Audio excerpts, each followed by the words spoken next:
Lesson 13 to 16. Leader: Ibanez, Jodel D.G. Members: Gomez, Danny Boy, Nang, Al Nashir. Lesson 13. Cognitive Development. Cognition. The cognitive development theory is based on the development of human intelligence. The central concept of the theory is that children actively construct their own cognition or knowledge as a result of their independent explorations. Metacognition means thinking about thinking. Examples include planning out our work, tracking our progress, and assessing our own knowledge.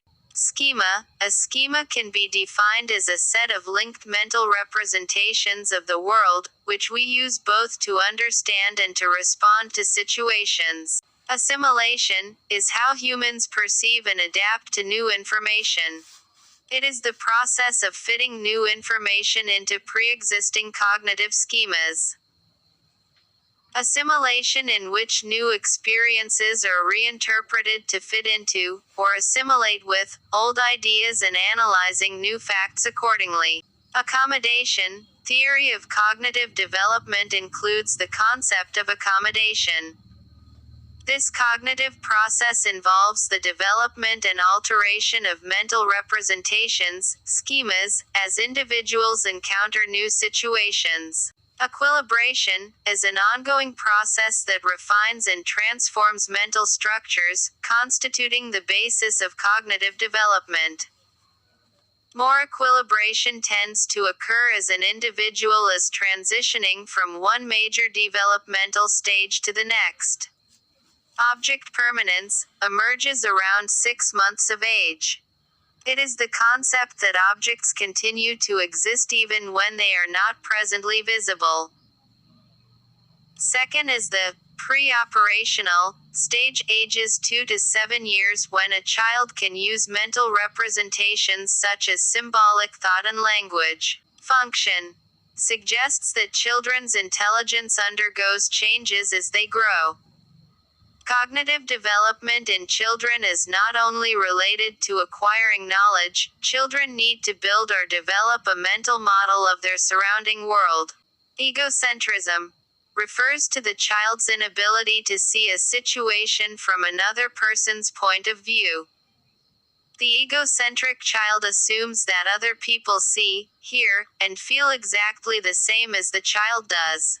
Centration is the act of focusing all attention on one characteristic or dimension of a situation while disregarding all others. An example of centration is a child focusing on the number of pieces of cake that each person has, regardless of the size of the pieces. Irreversibility refers to the young child's difficulty mentally reversing a sequence of events.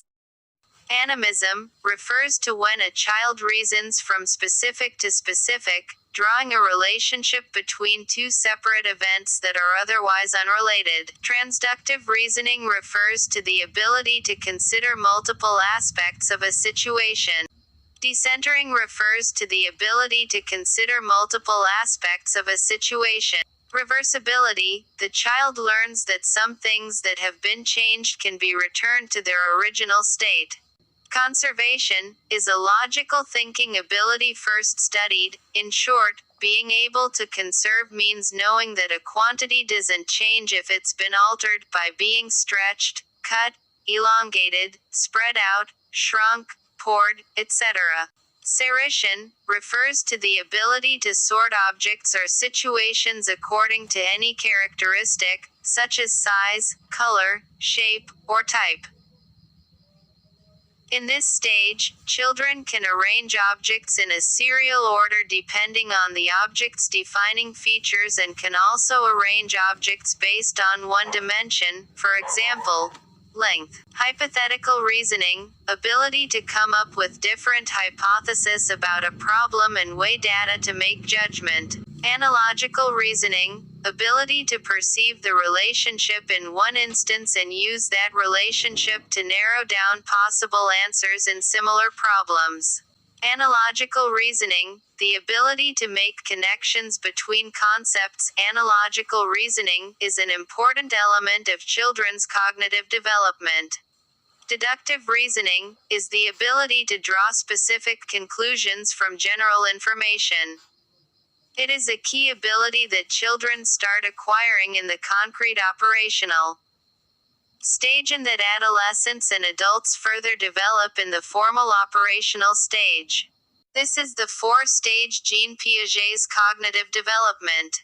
1. Sensorimotor intelligence, 2. Pre-operational thinking, 3. Concrete operational thinking, and 4. Formal operational thinking. The four stages of Jean Piaget's cognitive developmental theory. Stage 1. In Piaget's theory, the sensorimotor stage occurs first, and is defined as the period when infants think by means of their senses and motor actions. As every new parent will attest, infants continually touch, manipulate, look, listen to, and even bite and chew objects. According to Piaget, these actions allow children to learn about the world and are crucial to their early cognitive development. The infant's actions allow the child to represent, i.e., construct simple concepts of objects and events.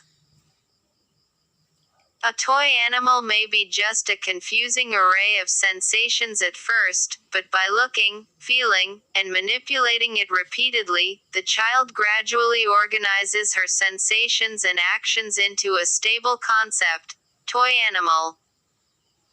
The representation acquires a permanence lacking in the individual experiences of the object, which are constantly changing.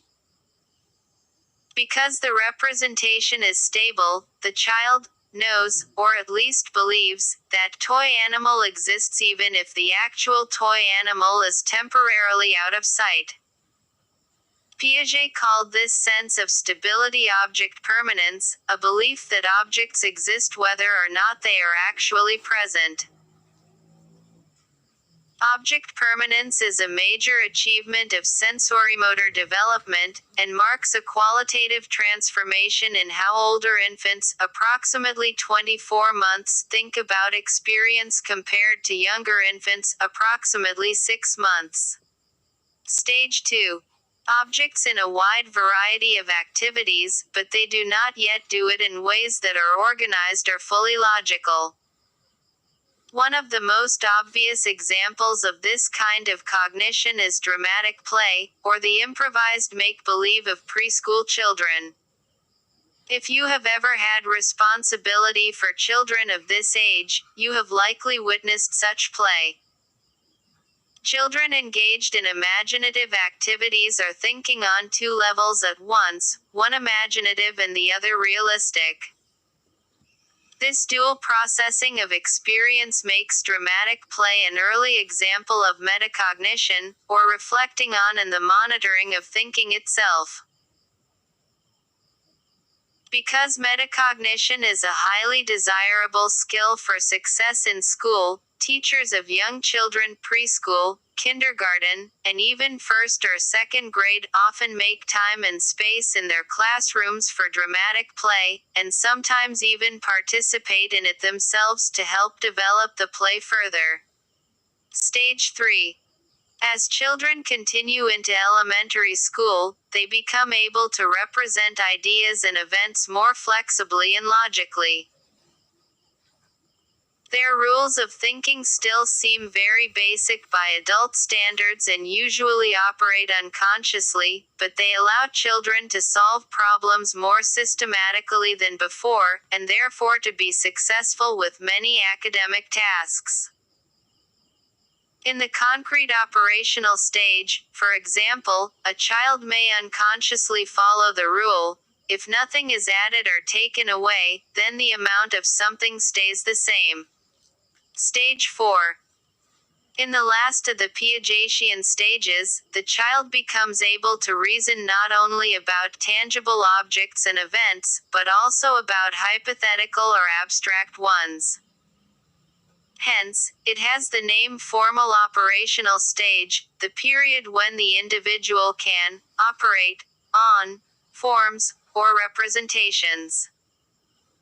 With students at this level, the teacher can pose hypothetical or contrary to fact problems. What if the world had never discovered oil?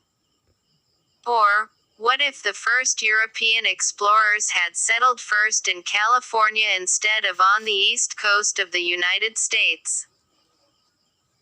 To answer such questions, students must use hypothetical reasoning, meaning that they must manipulate ideas that vary in several ways at once, and do so entirely in their minds.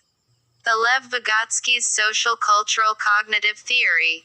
Socialization. Vygotsky's social development theory asserts that a child's cognitive development and learning ability can be guided and mediated by their social interactions.